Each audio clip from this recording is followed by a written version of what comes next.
शर्मा। अध्याय 20। गुप्त साम्राज्य का उद्भव और विकास। पृष्ठभूमि। मौर्य साम्राज्य के विघटन के बाद दो बड़ी राजनीतिक शक्तियाँ उभरी, सातवाहन और कुषाण। सातवाहनों ने जो सातवाहन थे ना, उन्हें दक्कन और दक्षिण में स्थायित्व लाने का काम किया। उन्होंने दोनों क्षेत्रों को रोमन साम्राज्य के साथ चले और व्यापार के बल राजनीतिक एकता और आर्थिक प्रगति की। यही काम कुषाणों ने उत्तर में किया। इन दोनों साम्राज्यों ने ईसा की 3री सदी के मध्य में का अंत हो गया। इनका अंत कब हुआ है? 3री सदी के अंत में, मध्य के अंत में। कुषाण साम्राज्य के खंडहर पर नए साम्राज्य का प्रादुर्भाव हुआ और अपना आधिपत्य कुषाण और सातवाहन दोनों को पिछले राज्य क्षेत्रों की तुलना में बड़े भाग में स्थापित किया। वह था गुप्त साम्राज्य। गुप्त मूलतः वेश्य रहे होंगे।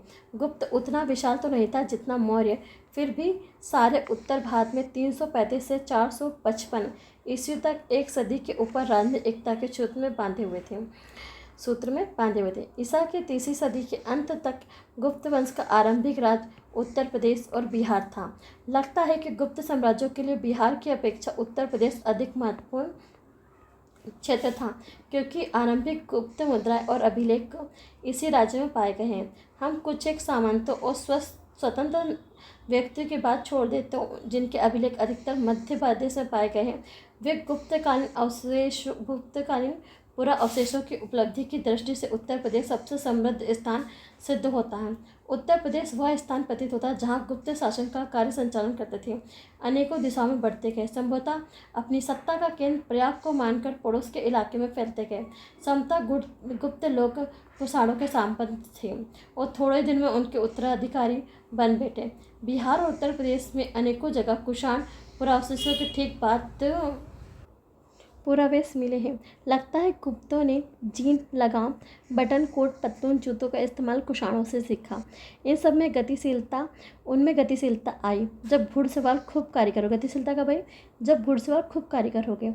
कुषाणों की व्यवस्था में अश्वचलित रथ का और हाथी का महत्व समाप्त हो गया। घुड़सवारों की भूमिका प्रमुख हो गई।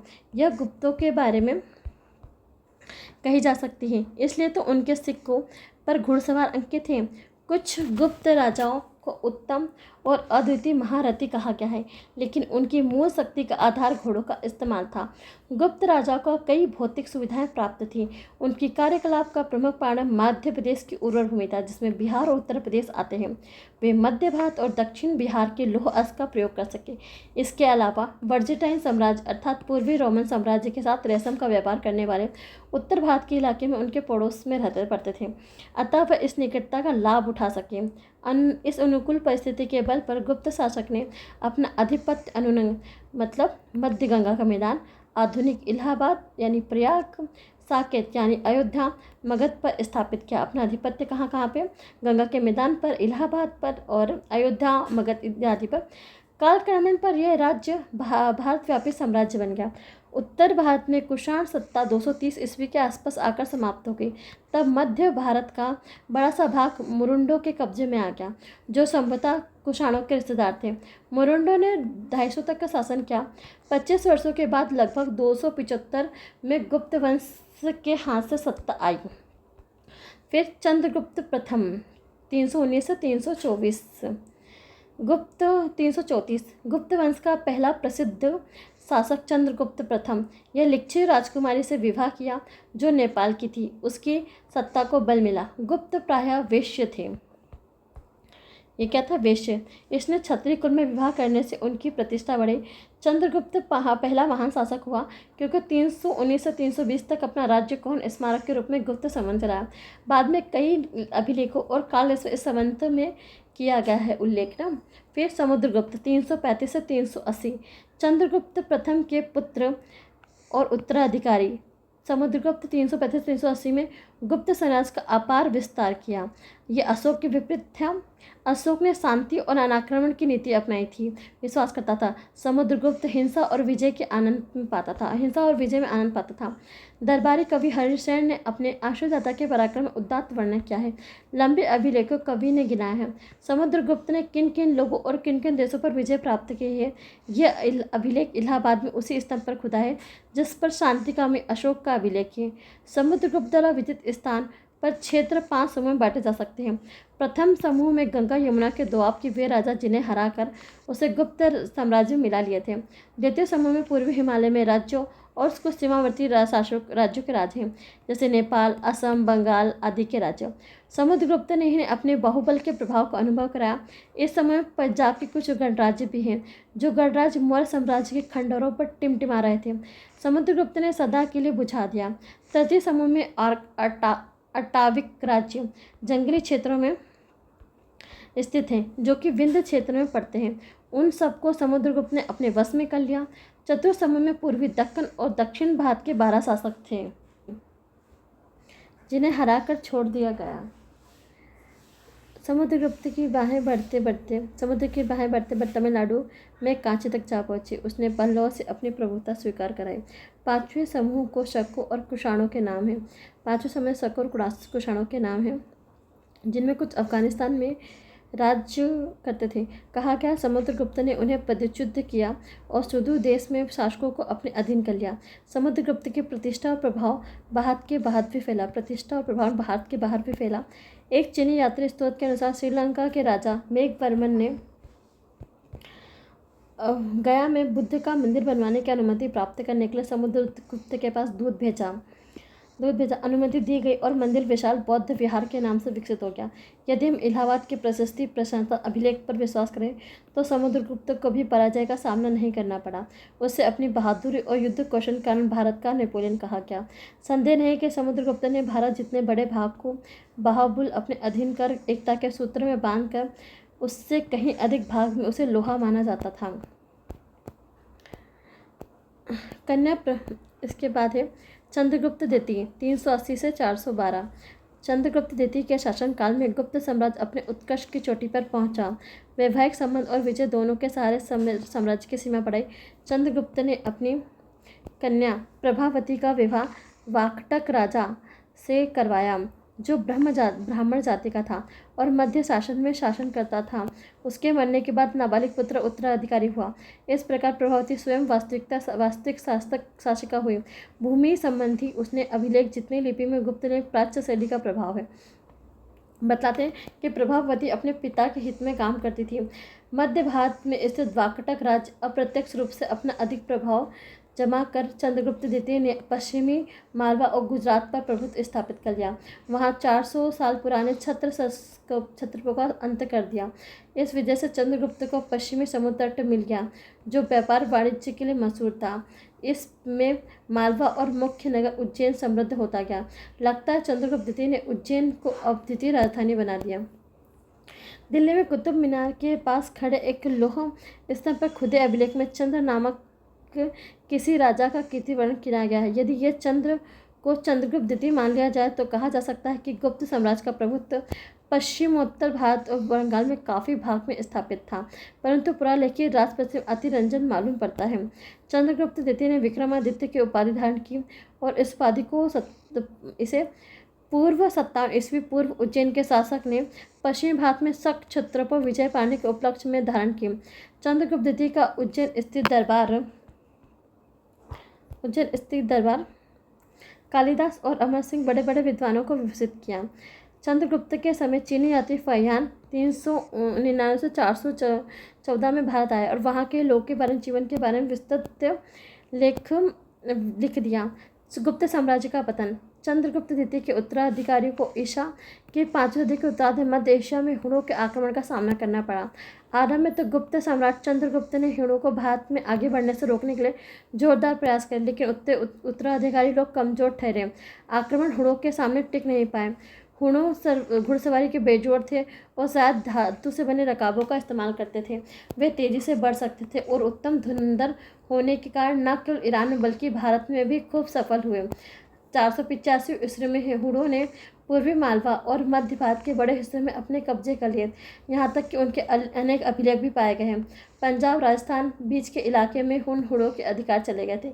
इसके फलस्वरूप 6ठी शताब्दी के प्रारंभ में गुप्त साम्राज्य बहुत छोटा हो गया। यद्यपि मालवा के औलिकर सामंतों में यशुवर्धन ने जल्द ही हुड़ों को सत्ता से उखाड़ फेंका। फिर मालवा नरेश गुप्त शासकों की सत्ता को भी चुनौती दी। सारे उत्तर भारत में अपना प्रभुत्व स्थापित करने के उपलक्ष्य में 532 ईस्वी में विजय स्तंभ खड़े किए। यशोवर्मन का शासन टिका तो नहीं, लेकिन उसने गुप्त साम्राज्य को मिलाकर रख दिया। करत सामंत राजाओं ने सिर उठाकर गुप्त साम्राज्य को और भी दुर्बल बना दिया। गुप्त सम्राटों की उत्तरी बंगाल में नियुक्ति शासनाध्यक्ष गवर्न लोगों की और समतट अर्थात दक्षिण पूर्व बंगाल में उनके सामंतों ने अपने स्वतंत्र बनाना शुरू कर दिया। मगध के परवर्ती गुप्त शासकों ने बिहार में अपनी शक्ति जमाई और साथ ही साथ मोखरी वंश के लोगों ने बिहार और उत्तर प्रदेश में राज सत्ता स्थापित की। कन्नौज को राजधानी बनाया। लगता है 550 ईस्वी आते आते बिहार और उत्तर प्रदेश में गुप्त शासक हाथ से निकल गए। 6ठी शताब्दी के प्रारंभ में हम देखते हैं कि उत्तरी मध्य प्रदेश में स्वाधीन राजा लोग स्वाधिकार पूर्वक भूमिदान और शासन पत्र जारी करने लगे। हालांकि शासन में गुप्त संवत का ही प्रयोग किया गया। वल्लभी के शासकों ने गुजरात और पश्चिमी मालवा पर अधिकार कर लिया। स्कंदगुप्त के शासन के बाद 447 ईस्वी में शायद आगे ही कोई गुप्त या मुद्रा लेख पश्चिम मालवा और सौराष्ट्र में मिला हो। संभवतः 5वीं सदी का अंत होते होते पश्चिमी भारत गुप्त साम्राज्यों के हाथों से निकल गया। फलतः व्यापार और वाणिज्य में होने वाली आय से गुप्त शासकों को हाथ धोना पड़ा और वार्षिक रूप से वे पंगु हो गए। उधर उत्तर भारत में थानेश्वर के राजाओं ने हरियाणा को अपना प्रभुत्व स्थापित किया और धीरे धीरे कन्नौज की ओर बढ़े। गुप्त राज्य को विशाल वेतन भोगी बना। सेना के रखरखाव में कठिनाइयाँ होने लगीं, क्योंकि धार्मिक या अन्य उद्देश्यों से ग्रामदान करने की परिपाटी और जोर पकड़ती रही, जिससे उसकी आमदनी बहुत घट गई। विदेश व्यापार के हाथ से उनकी आय कम हुई।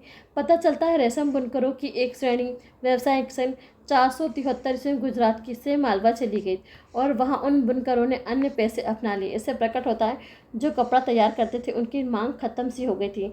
धीरे धीरे गुजरात में व्यापार का लाभ समाप्त हो गया और पश्चिमी 5वीं सदी के मध्य में गुप्त राजाओं ने अपनी स्वर्ण मुद्राओं में शुद्ध सोने का अनुपात घटाकर किसी भी तरह से जारी रखने की बेहताशा कोशिश की, पर इससे कोई लाभ नहीं हुआ। यद्यपि गुप्त सम्राटों का शासन 6ठी सदी के बीच में किसी न किसी तरह चलता रहा, परंतु साम्राज्य की महिमा लगभग 100 साल के पहले ही समाप्त हो चुकी थी।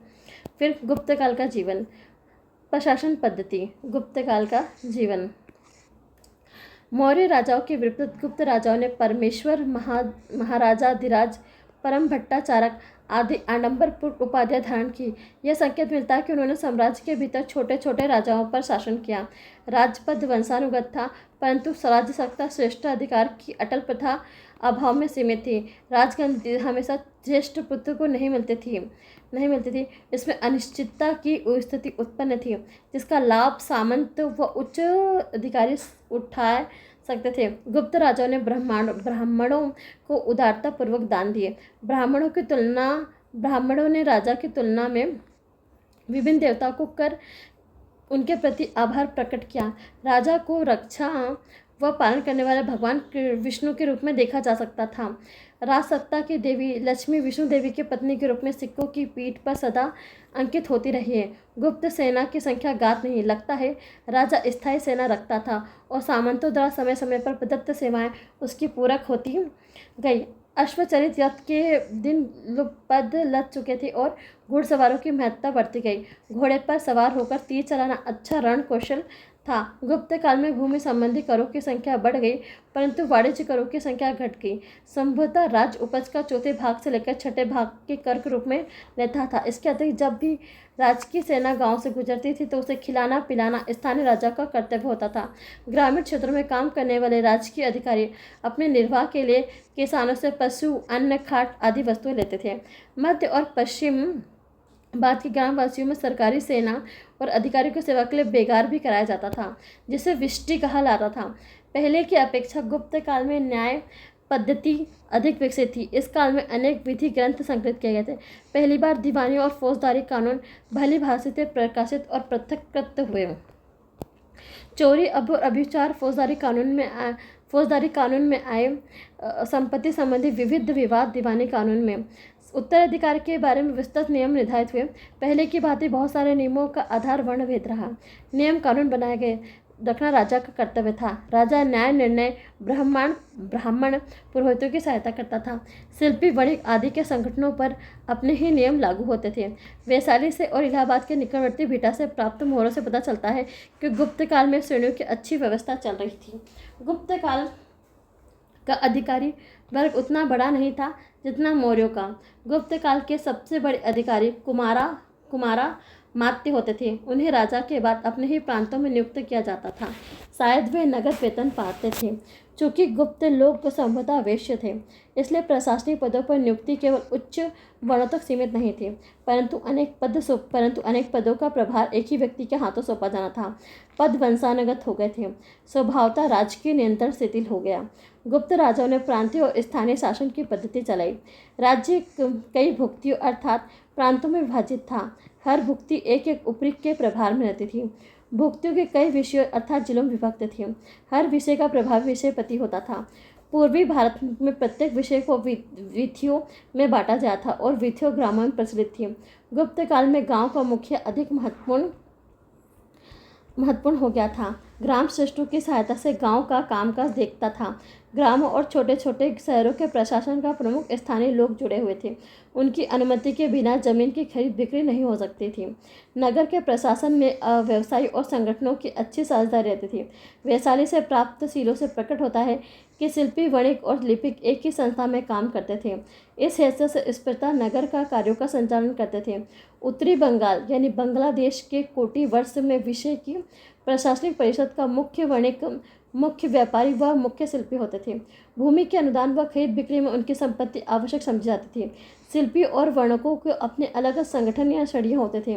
भीटा और वैशाली के शिल्पियों और वर्णों की अलग अलग श्रेणियाँ हमें ज्ञात हैं। मालवा के मंदसौर और इंदौर में रेशम बुनकों की अपनी खास श्रेणी थी। पश्चिमी उत्तर प्रदेश में बुलंदशहर जिलों में तेलियों ने अपनी श्रेणियाँ थीं। ऐसा प्रतीत होता है कि श्रेणियाँ खासतौर वर्णिकों की श्रेणियों के कई खास छूटों की सुविधा दी थी।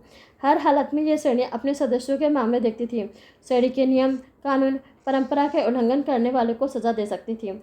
उपयुक्त प्रशासन पद्धति केवल उत्तरी बंगाल, बिहार, उत्तर प्रदेश तथा मध्य प्रदेश के कुछ संलग्न क्षेत्रों पर ही लागू थी, जहां गुप्त शासक अपने अधिकारियों की सहायता से प्रत्यक्ष शासन करते थे। साम्राज्य के अधिकतर भाग सामंतों या मंडलेश्वर के हाथों में थे, जिनमें से अनेकों को समुद्रगुप्त ने अपने अधीन कर दिया था। साम्राज्य के सीमावर्ती सामंतों को 3 जिम्मेदारियां पूरी करनी होती थी। ये सम्राट के दरबार में स्वयं उपस्थित होकर सम्मान निवेदन करते थे, नजराना चढ़ाते, विवाह अपनी पुत्री समर्पित करते। लगता है इसके बदले उन्हें अपने क्षेत्र में अधिकार का शासन पत्र सनद मिलता था।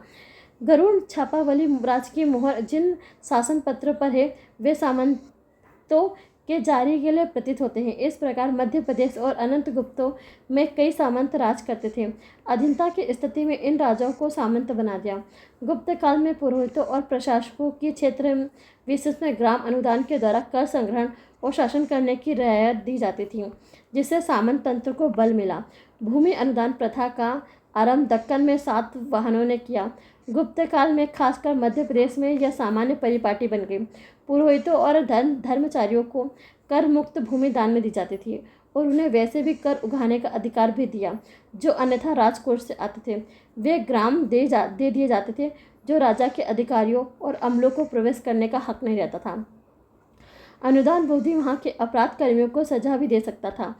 गुप्त काल में अधिकारियों को वेतन का भुगतान जमीन देकर किया जाता था। यही नहीं, स्पष्ट नहीं है। स्वर्ण मुद्रा की बहुतायत से पता चलता है कि ऊंचे अधिकारियों को नगद वेतन देने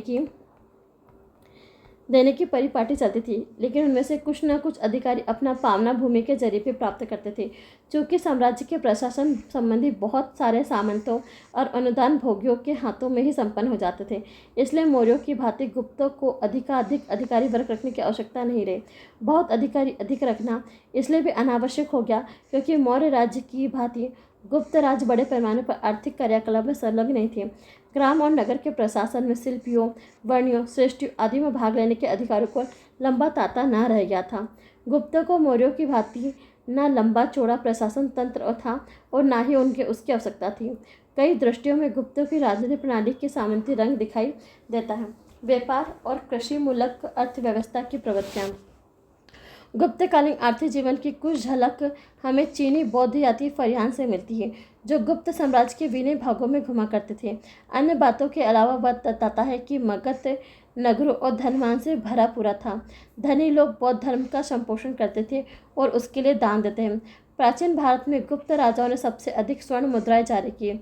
उनके अभिलेखों में दीनार कही जाती थी। नियंत्रित आकार और भार वाली ये स्वर्ण